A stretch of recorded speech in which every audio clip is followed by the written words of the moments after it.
Olá, meus irmãos, minhas irmãs. É uma grande alegria poder estar convosco mais uma vez para estudar o Evangelho do nosso Mestre Jesus.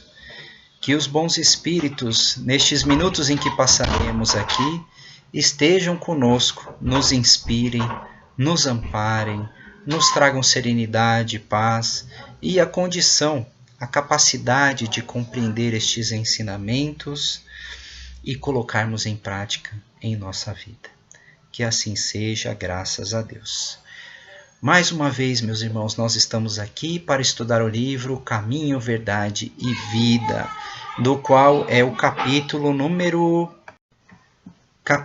29, Contentar-se, que inicia com a frase de Paulo na carta aos Filipenses, no capítulo 4, versículo 11, não digo isto como por necessidade, porque já aprendi a contentar-me com o que tenho. E as explicações vêm do Espírito Emmanuel, mentor do nosso querido Francisco Cândido Xavier, um espírito de muita luz, de muita elevação espiritual, que por meio desse médium dedicado nos trouxe tanto conhecimento. E a lição vai nos falar um pouco sobre a nossa resignação com relação aos bens materiais. Sempre que estudamos uma lição em que se referencia, é importante estudarmos a origem do texto que cita, a passagem bíblica. Porque aquela frase ela veio falada num contexto e quando o Emmanuel vai reproduzir o entendimento, vai trazer uma explicação, ele já conhece o contexto daquela frase. Então, para que a gente possa começar a falar, é importante que a gente comece compreendendo quais são as intenções de Paulo quando cita essa carta, ok? Então, essa carta ela foi escrita aos Filipenses quando Paulo de Tarso estava instruindo a sua nova igreja que estava sendo constituída naquela localidade. E ali ele passava orientações constantes, não só para lá, mas também para os coríntios, para os tessalonicenses, enfim. São uma série de cartas que Paulo escrevia fazendo as suas orientações para cada local onde tinha ali uma célula cristã tentando compreender as lições de Jesus. E na carta aos Filipenses, no capítulo 4, ele fala: regozijai-vos sempre no Senhor. Esse é o versículo 4. Regozijai-vos sempre no Senhor, outra vez vos digo, regozijai-vos. Agradeça, agradeça. Seja a vossa equidade notória a todos os homens, perto está o Senhor. Seja a vossa equidade, a igualdade entre todos nós, reconhecidas pelo Senhor. Ninguém tem mais vantagens do que ninguém, somos todos irmãos, todos iguais. Não estejais inquietos por coisa alguma, antes as vossas petições sejam em tudo conhecidas diante de Deus pela oração e súplica, com ação de graças. Senhor Deus, conhece todas as nossas necessidades e tudo aquilo que pedimos por meio das orações que fazemos diariamente com súplicas e com graças que pedimos. E a paz de Deus, que excede todo o entendimento, guardará os vossos corações e os vossos pensamentos em Cristo Jesus. Aquilo que pedimos, com certeza o Senhor sabe, conhece e está nos guardando com o nosso pensamento elevado e confiantes na lição do Mestre Jesus. E Paulo continua: quanto ao mais, irmãos, tudo o que é verdadeiro, tudo o que é honesto, tudo o que é justo, tudo o que é puro, tudo o que é amável, tudo o que é de boa fama, se há alguma virtude, se há algum louvor, nisso pensai. Então, voltando lá no começo, ele está falando que nós devemos agradecer a Deus porque Deus conhece todas as nossas necessidades. E se Ele conhece todas as nossas necessidades, nós nos mantivermos com os pensamentos focados em Deus e em Jesus Cristo, que é nosso mestre, nosso modelo, nosso guia. Então, tudo que é verdadeiro, tudo que é honesto, tudo que é puro, tudo que é justo, nós receberemos, e é nisso que nós devemos confiar. Continuando, Paulo ainda fala: tudo o que aprendestes e recebestes e ouvistes e vistes em mim, assim o fazeis, que Deus estará convosco. Eu busco ser um grande exemplo para que todos possam ver em mim a vontade de Deus sendo realizada. E então ele diz: não digo isto como por necessidade, porque já aprendi a contentar-me com o que tenho. Então, sendo Paulo um exemplo e referência de como confiar em Deus e de como exemplificar as lições de Jesus na prática, ele diz que já aprendeu, se colocando como um exemplo para nós, uma referência daquilo que devemos ser e daquilo que devemos nos comportar, da forma como devemos nos comportar. E veja, quem conhece a história de Paulo? Paulo era conhecido como Saulo, era o seu nome de nascimento. Era doutor da lei, que foi criado numa família muito abastada e aprendeu, junto aos doutores da lei, a ser um doutor da lei. Ele tinha todo o status social, todo o poder, e suas palavras eram ouvidas em todos os lugares. Por onde passava, ele era respeitado e referenciado. Era respeitado pelos romanos, era respeitado pelos fariseus, em todos os lugares o seu nome era bem visto e ele era bem recebido. A partir do momento em que ele se depara na entrada da cidade de Damasco com Jesus Cristo, uma presença espiritual intensa que o cega a visão do corpo físico, abre então o seu espírito para o mundo espiritual, para as verdades do mundo espiritual, para os ensinamentos de Jesus. E então, a partir dali, ele compreende que tudo aquilo que ele buscava, inclusive sacrificar os cristãos e aqueles que seguiam um ensinamento de humildade, de suavidade, de equilíbrio, de amor ao próximo, eles estavam certos na sua busca. Era muito mais fácil obter o respeito e a felicidade por si próprio e diante de Deus, sendo humilde e puro de coração, do que sendo vaidoso, orgulhoso, cheio de pompas, cheios de muitos benefícios e de bens materiais como ele tinha, e se dedica extremamente à informação, a divulgar as mensagens de Jesus para todo o povo. E se hoje nós conhecemos a mensagem de Jesus, é muito responsabilidade, uma grande responsabilidade pelo trabalho que Paulo de Tarso fez no envio e na divulgação da doutrina cristã por meio das suas cartas para diversos povos do planeta naquela época, para todas as civilizações que tinham ali seus núcleos cristãos em desenvolvimento.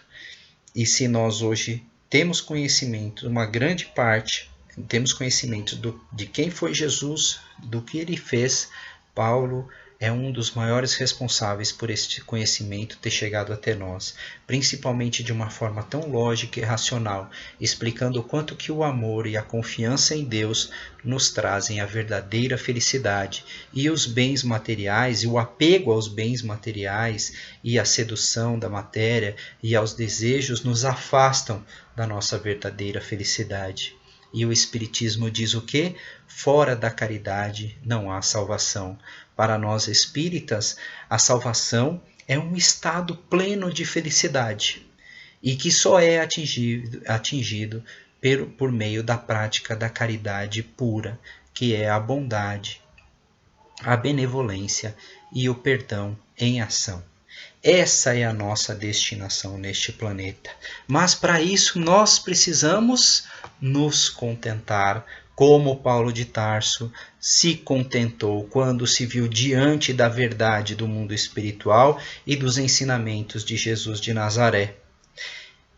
Diz Emmanuel, então, explicando um pouco mais profundamente a carta de Paulo.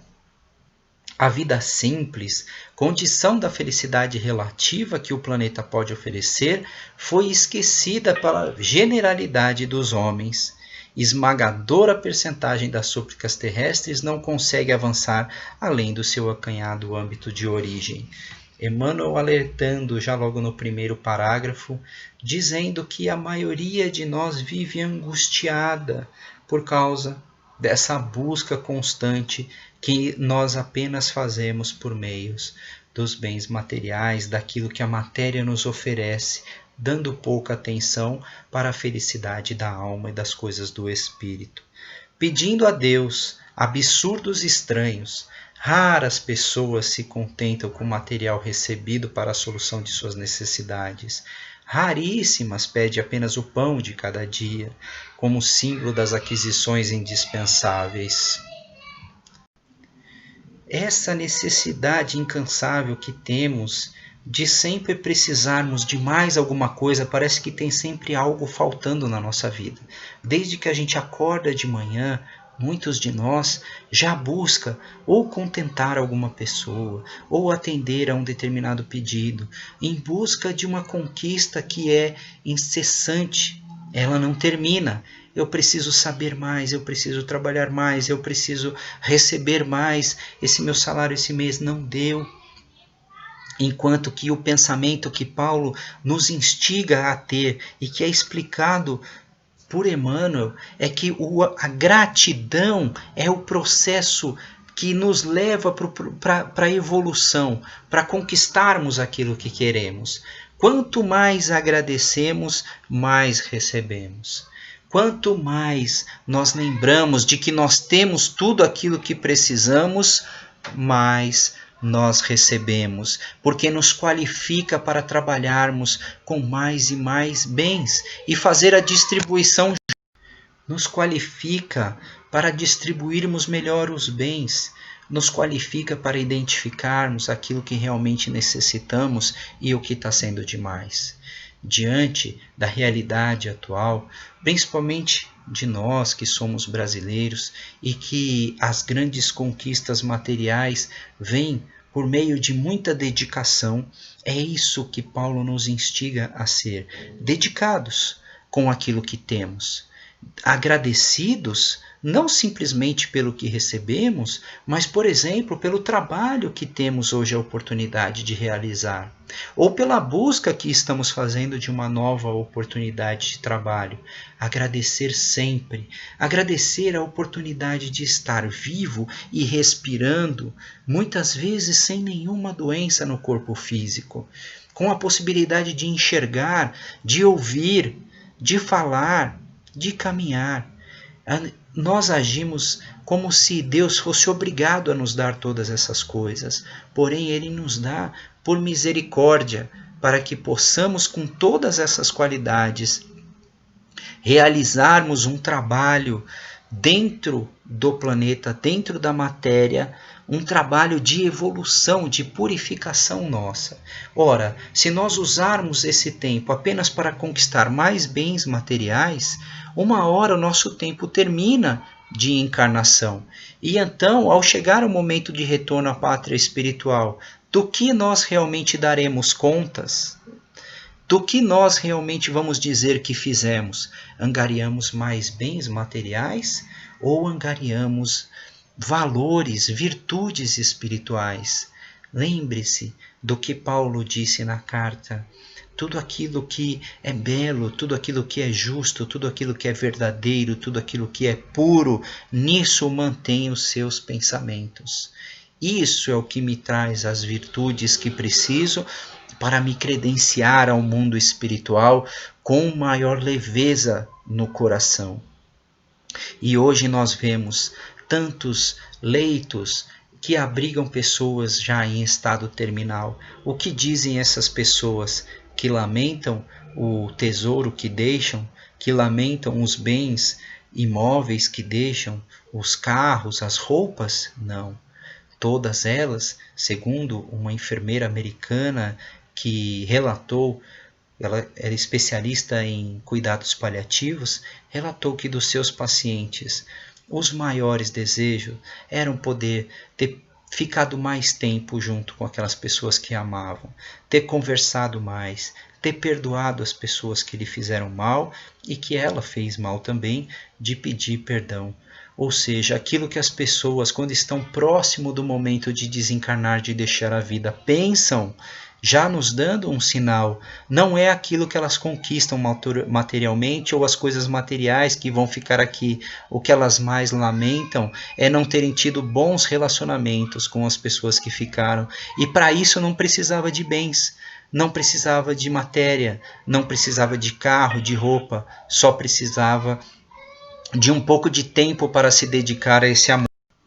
E assim Emmanuel nos pede que, se já compreendemos as verdades do Cristo, se já compreendemos as noções do que realmente devemos fazer, então que façamos de coração e de alma aberta, e que não esperemos que alguém faça por nós aquilo que devemos fazer.